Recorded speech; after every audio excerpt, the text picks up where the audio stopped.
Welcome to Gary Keep It Simple. Today, demagnetizing your tape heads. Hi there. Today's video is a see it, do it, find out how it works type video. So I've put in chapters so you can get to the appropriate bits and you can actually understand what's occurring. Please go to the end and you'll find out exactly what's what. Thank you very much and I shall catch you later. Enjoy the video. This is an orienteering compass and this is a radiator. Never been used for anything, but look at the effect that has. We've got a south-facing house, and I'm pointing towards the front of the house. It's strange. That is just a metal radiator. Why are we getting that effect? Well, if you look up here, there are a couple of very strong neodymium magnets on it. And that's the only time it's ever come into contact with magnets. And that's the effect it has on the compass. Why am I wandering around with a compass? Well, what else is there to do when it comes to doing magnetic fields? There is one thing all of these decks have in common, and that is they have cassette heads.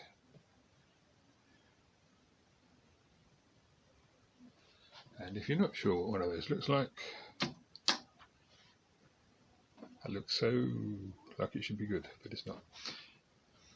It's not bad. That's what cassette heads look like. It's them little things down there. And they need to be checked and cleaned and used properly. Now that looks quite reasonable in there. Not marvellous, but it's okay. Again, soft eject. That one looks very nice in comparison to some. The point being, they have that. I've even got another one down there, by the way. There we go. Yeah, mini system. Things have heads in them. Those who don't know, this is a toner wand. It is readily available from eBay, and right, this is where your instructions get destroyed. There are instructions on the Tonar website. It's fairly heavy. I could tell you much weight, but I don't know. And it's got a European plug on it. It's a 220 volts, 240 volts. It weighs 167 grams, or 5 7/8 ounces, which is nearly 6 ounces. My cooking grams, I think in ounces. That's one of the effects of being old. I want to show you a phenomenon. That, as we said, is an orienteering compass. I now have a pair of scissors. And I have another pair of scissors. Now, I also have another pair of scissors. What I want to show you now is an effect. Let me just keep that there a minute. No idea what this is going to do. Right, this is a pair of cheap, came with a motorbike pliers. No real effect. This is a pair of dressmaking scissors.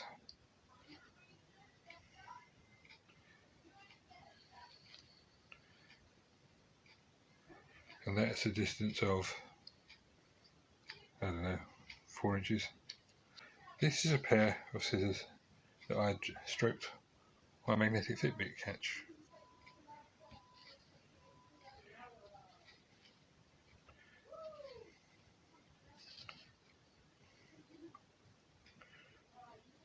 It went the other way.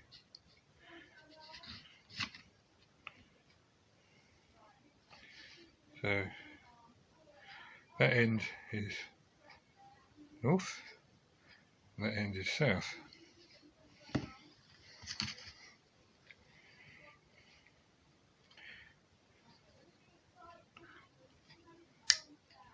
And this one is different. That side is south. Makes no real sense there. Apparently these are magnetic for a reason. However, can you see where I'm going with this? Before I stroked them on my magnetic strap, it had no magnetism in it at all, and now I can't get rid of it. I have only one place to go. I've got a tonar wand. I'm going to use the tonar wand. Let me see what we can do with it. Before we do that, let's have a look at this RS catalogue. Gauss meters, that's meters for measuring magnets, whether they're there or not. You see the prices range from £62 up to £931.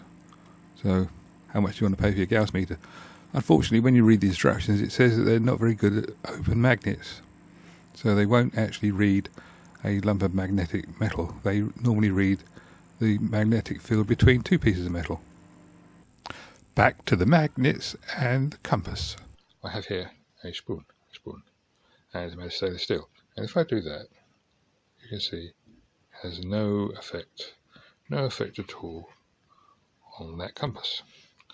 So this is the spoon, it's the one with the whatever that is. It's got a nice little pattern at the top, like that, on my watch strap. And here we go. Now it's actually attached. Right, so now I'm going to pull it off and put it near the compass. Now, I think you notice that's having an effect. So now, in a single shot, moving the compass out of the way, the plug it in, and I'm going to now treat this as a cassette head. Right, so I'll put my finger on it, just keep it still, and so I'm bring it in. Here we go. I can feel it pulsing. It's doing something.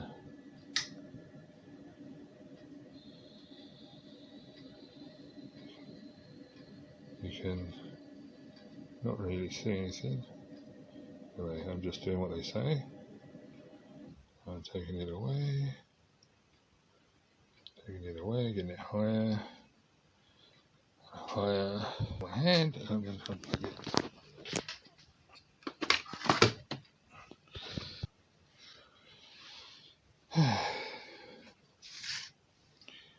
There it is. Let's see what happens now.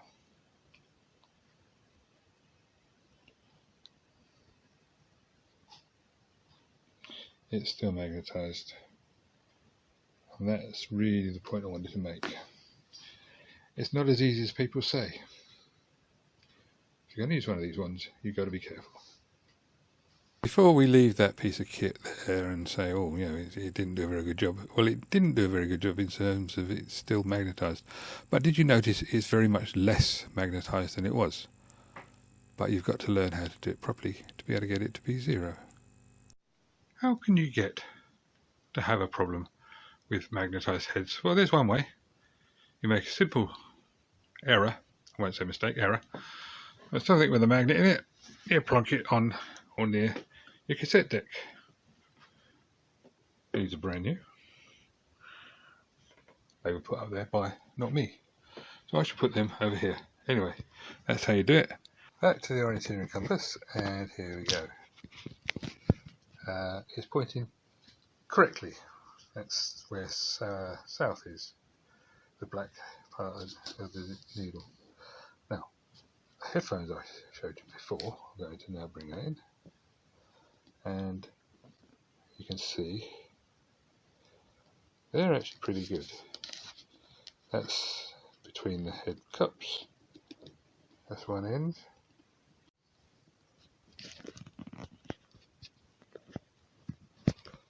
That's one end, and that's the other side, which isn't that easy to do.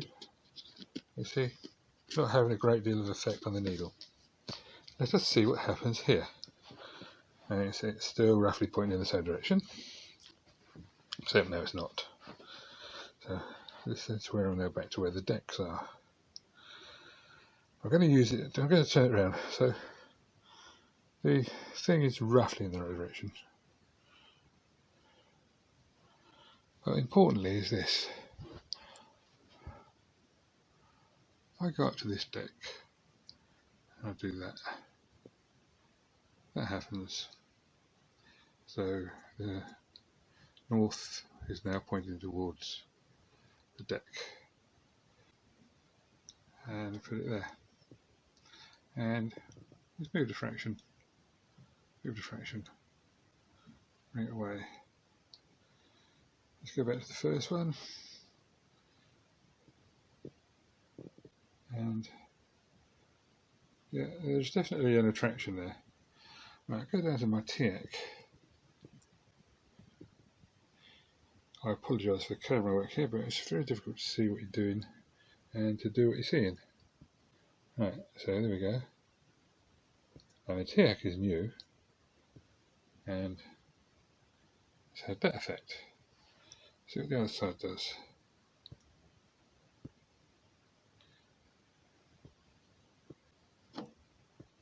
Well, I would say they're both magnetised by about roughly the same amount. But look at this, this is one of those splitters.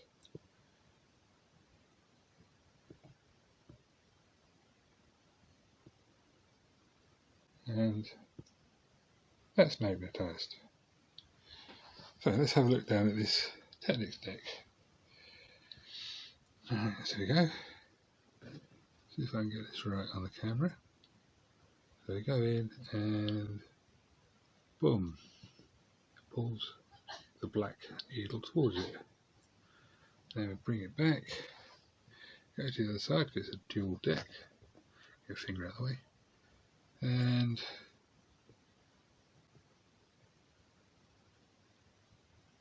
boom, it's the red bit. Move across. Boom, it's the black bit.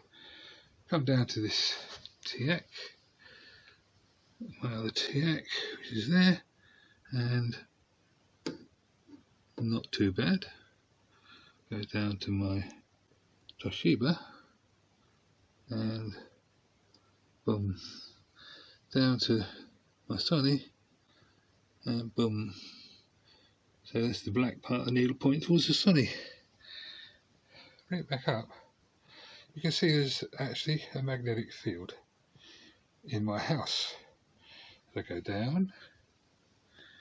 Yes, okay. Go towards the decks. And there's the Sony.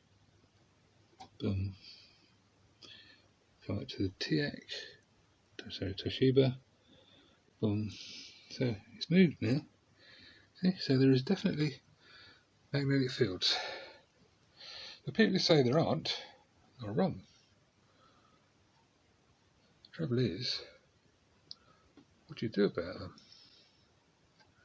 Because, you know, they're there. We go back up to this one again. Go back up to this one again, and that's my hand getting in the way. Go back up to this one and it's showing virtually no magnetic field. Then we go up to this one and it shows quite a strong magnetic field.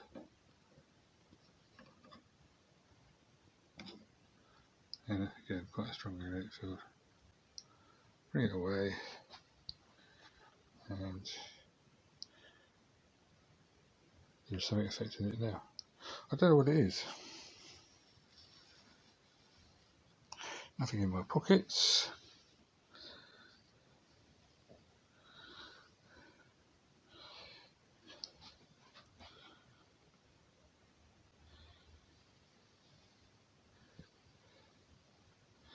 There are magnetic fields all around the house. I honestly don't know, but just out of interest, I have a reusable speaker here and see what that does. That's why you don't put speakers near cassette decks.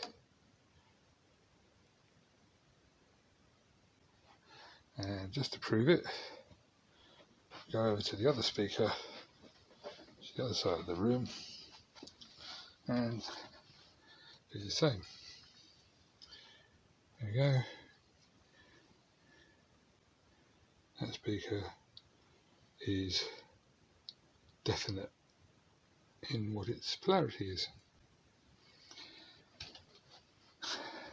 That's my amplifier. Right, my amplifier is red, which is north. Just for the sake of completeness, back to the Teac, which is not much, ion, quite a bit.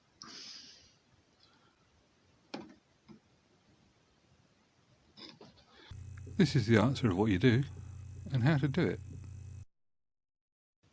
On this deck, you would normally remove the door, but it's not a very nice job to do. It really is quite brittle, so you don't actually need to. What you should do is the wand. I have the wand. Start off with the wand plugged in, and quite a long way away from the deck.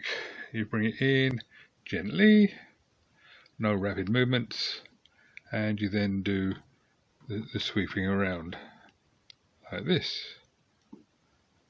and you try and get it as close to it as possible without hitting it, and then you bring it away. Remembering the deck itself is made of metal. This cover is made of metal. It's not only the heads that are subject to magnetic fields. So then you bring it away, nice and simple, like that, and then off. Okie dokie then, we've got all the practical out of the way. Now let's go through a little bit of theory. The wand produces a strong magnetic field. Now, unlike a magnet, the field is reversing and it's switching at 50 or 60 times a second, depending on your mains frequency. This means that the field is going to be big or small, 50 to 60 times a second. The effect that this has is this. The field is reversing with the AC 50 or 60 times a second. That means that it's getting big and small. That's to say strong and weak, 50 to 60 times a second. Anything metal in that field will have its magnetic polarity reversed 50 to 60 times a second. The trick is to pull the wand away before you turn it off. Having applied an alternating but weakening field, as you pull away, the field gets weaker because of the distance from the tip of the wand. Still swapping 50 to 60 times a second, eventually the field is so weak, the metal object is totally neutral for the magnetic field. In effect, it is demagnetized. Well, there had to be some, but here they are, the problems. The wand must not be turned off when it is close to the metal you are trying to demagnetize. If you do, you will leave the metal in the state that it was at the time the power is switched off. As it says on the screen, that means it can be left with a stronger field than it started with, and that it would now be magnetized. Well, how does that happen? Well, simple. The field is going big and small. If you turn it off while it's on the big stage, if you turn it off when it's big, you're going to end up with a magnetized bit of metal because it's a very strong field when you turned it off. Now we get into the nitty-gritty. The workaround, it's simple. Practice. Realise how it works. Practice with wand, but not on the deck. If you practice, you can get good, quick results with a wand. The only way to tell is with a compass or a Gauss meter. Please follow the advice and you can have crystal clear sound. Always. What to do is in the list. 1. Put the deck clear of other decks and be careful where you are waving the wand. 2. Do it with the deck turned off. There is no point in having it on. You would see and hear the buzz. It may damage the circuits. It's not worth taking the risk. Remember, practice makes perfect. And it's so true. Don't forget, equipment comes in all shapes and sizes and colours, and it could all do with the Demag. Thanks for watching, and I do hope you enjoyed it. Please do like, subscribe and share. I need subscriptions to get this channel growing. And please comment, ask questions, put them in down below. Thanks for watching. I hope you've learned something. There's some videos coming up on the end screen now. Click on one of these, see if there's something else you can learn, or click on subscribe, or better still, do both. Catch you later. Bye bye.